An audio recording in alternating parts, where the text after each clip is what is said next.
ուներ։ Դահլիճում կանգնած էր 15-ամյա մի տղա, դողդոջուն, գլուխը կախ։ Նրան բռնել էին գողության ժամանակ, սակայն ոչ փող էր գողացել և ոչ էլ ոսկի, այլ մի բոքոն հաց և մի քիչ պանիր։ Դատավորը նայեց նրան և մեղմ հարցրեց. «Դուք իսկապես հաց ու պանիր եք գողացել»։ «Այո, պարոն», շշնջաց տղան։ «Ինչու»։ «Որովհետև դրանք ինձ պետք էին։ Դուք կարող էիք գնել»։ «Ես փող չունեի»։ «Այդ դեպքում դիմեիք ձեր ընտանիքին»։ «Իմ ընտանիքը մայրս է միայն, պարոն,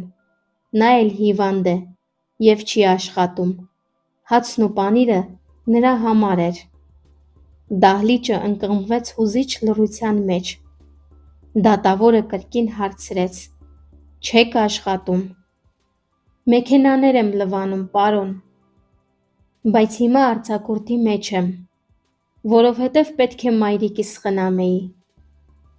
«Իսկ ինչ-որ մեկից օգնություն խնդրել եք»։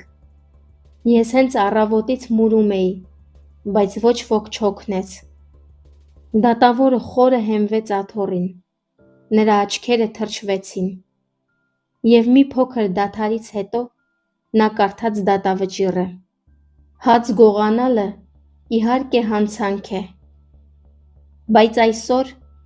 դատարանի այս դահլիճում բոլորս ենք պատասխանատու այս գողության համար, սկսած ինձնից։ Եթե երեխան ստիպված է սնունդ գողանալ իր հիվանդ մոր համար, ապա մենք, որպես հասարակություն, մեղքի մեջ ենք»։ Հետո, ի զարմանս բոլորի, դատավորը հայտարարեց. «Ես $10 տուգանք եմ սահմանում այստեղ յուրաքանչյուր ներկայի համար, այդ թվում նաև ինքս ինձ, մեր քաղաքում սովի գոյությունը թույլ տալու համար։ Ոչ ոք չի լքի այս դահլիճը,